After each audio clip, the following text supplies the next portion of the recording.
Making videos while backpacking is hard, like really hard. Walking back and forth to your tripod 100 times, constantly stopping to change lenses and filters, often in the rain, all the while actually trying to enjoy your hike and being outside. Oh, and it's another several pounds in your pack. That said, I've spent an enormous amount of time thinking about a camera setup that makes high quality videos, well, I think it makes high quality videos, and really streamlines the whole process of making videos while out in nature. A few points before we dive in though. Camera gear is generally very expensive. So when I say that gear is budget friendly, I mean for camera gear. Nothing that I'm going to be talking about here today is anywhere near close to top of the line. Also, in order to respect everybody's time, but also make sure that the people that follow me for backpacking content can keep up with all the camera terminology if it's new to them, I'll drop any definitions and technical terms down at the bottom of the screen. So let's get to it. I'll tackle this in order of camera body, lenses, tripod, microphone, miscellaneous stuff, and finally how I store everything. The second most important part of this system is the camera body. And that's right, I said second. I'll get to the first most important part in just a moment here. And for this, I'd recommend something that's compact so that it's light and takes up less space in your pack. Something that's relatively cost effective since you are probably going to beat the shit out of it. Oh, frick!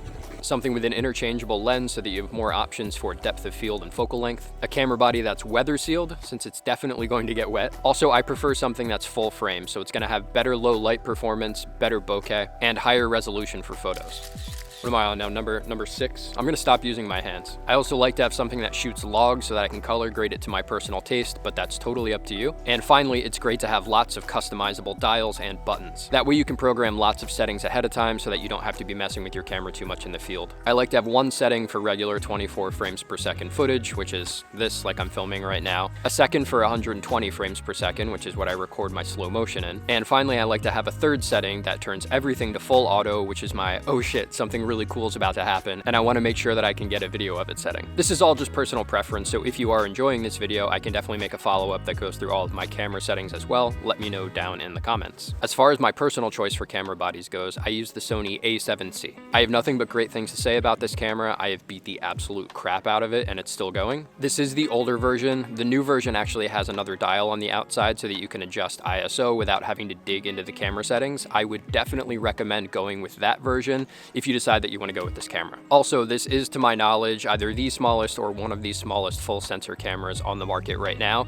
but you could totally go with a crop sensor camera and save yourself a bunch of money, and you could still make videos that are just as nice, if not nicer than mine. But again, I prefer full frame for the reasons that I mentioned earlier. At some point, I will upgrade to a slightly larger camera body that takes 2 memory cards instead of just 1, but for now, this is working great, and hey, I'm not made of money. All right, now on to the most important part as promised, which is the lens or lenses. Your lens will likely outlast your camera body, and it's the part of your system that's going to have the most impact on image quality. So make sure to invest here if anywhere. For backpacking videography, I recommend a mid-range zoom, which is going to allow you to zoom out for wide sort of like vlogging style shots where you're talking to the camera. And then also you'll be able to zoom in and really isolate your subject and get that nice blurry background. Longer focal lengths can also make your mountains look really epic rather than kind of wimpy, which sometimes happens with wide angles. You'll notice this a lot with your cell phone, which has a wide angle lens. You'll go to take a picture or record a video in front of a mountain and it looks really, really awesome. And then when you get home, you're like, why doesn't it look nearly as cool? That's the focal length. I'd also recommend a lens that has an f2.8 or lower constant aperture so that you get really good low light performance and that nice soft blurry background. And again, weather sealed is pretty much a must. Whenever possible, I urge you to buy for versatility and only carry one lens. This will not only save you a ton of time by not having to change lenses in the field, but it also means that you'll have less of a chance of getting crap on your sensor during lens changes, which means that you don't have to carry a blower, lens wipes, etc. Personally, my lens of choice is the Tamron 28-75 f2.8. It produces a nice sharp image with a pretty blurry background, all without breaking the bank. Again, as far as camera gear goes. If you do have the extra money and the extra space in your pack, you could consider getting a wide angle zoom or prime lens as well. This will allow you to do vlogging style shots without your head filling the entire frame of the camera. The short end of the Tamron 28-75 totally works, and I've gone on plenty of trips where that's the only lens that I've taken, but a wide angle lens is still nice to have. Also, this is how I get shots where I'm walking through the woods and I seem super tiny in this sort of vast space of trees.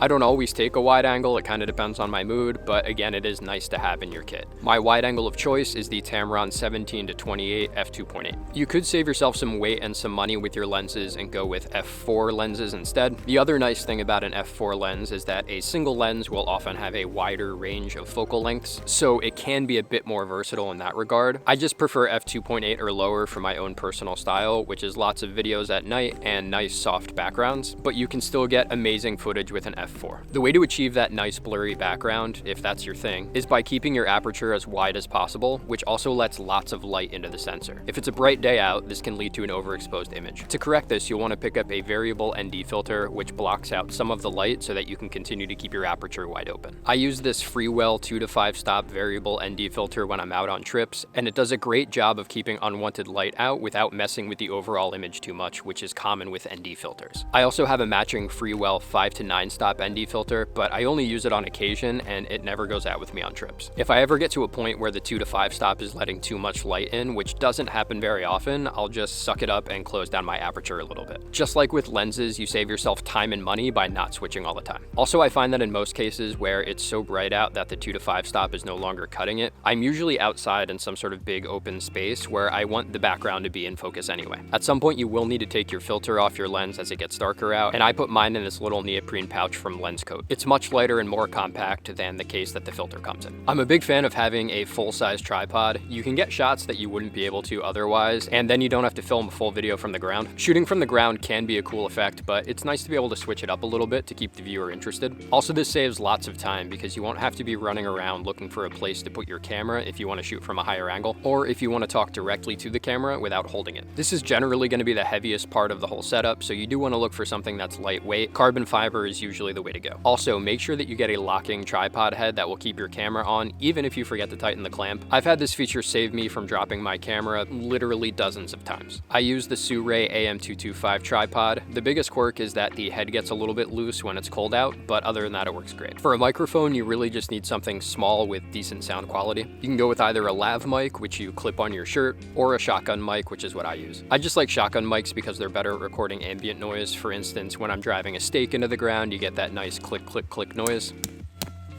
which you wouldn't be able to get with a lav mic. I settled on this Rode Video Micro. It's tiny and it's awesome at blocking wind noise. I do notice that sometimes it can make my S's sound like THs when I'm not facing directly at the camera, but that's really my only complaint. As far as miscellaneous stuff goes, you'll want spare batteries. I also take a microfiber, which is for cleaning and drying my equipment, plus I wrap my spare lens in it when I take one. You'll also need to think about an SD card. And there's a whole rabbit hole here on what all the little markings on an SD card mean, but if you're shooting in 4K and record one-night trips like me, shoot for something that has a capacity of at least 128 gigabytes and a video write speed of 60. This will show up as a little V60 on the front of the memory card. If you're shooting in 8K, which is where most cameras seem to be going these days, you'll want to double that capacity to 256 gigabytes and look for a video write speed of 90 or V90. Also, try to find something from a reputable brand and ideally get one of their offerings that's marketed as having extra durability. I use this SanDisk Extreme Pro 128 gigabyte V90 card, and it's pretty much good for a full 24 hours of shooting for me. That's usually around 80 to 100 clips, with some of them being 15 to 30 minutes long. I don't record every single moment of my trips, but you may have a different style. You'll also need something to carry your camera in while on trail. There's lots of options here, from a capture clip that's on your shoulder to a full bag to protect things, and I like to use this Hyperlight Mountain Gear large camera pod. It's padded and very water resistant, but the big reason that I like to carry this is that it distributes the weight evenly between my shoulders, whereas I found that the Peak Designs capture clip hurt my shoulder just a little bit when I was using my larger lenses. Most of the time, my microphone goes in here along with my camera as well. I also carry a roll top Mountain Laurel Designs dry bag for other odds and ends. This holds my extra lens, spare batteries, microfiber, filter pouch, things like that. Now that you've got your camera gear nailed down, you can consider doing the same for your backpacking gear as well. So make sure to check out my lightweight fall gear list next.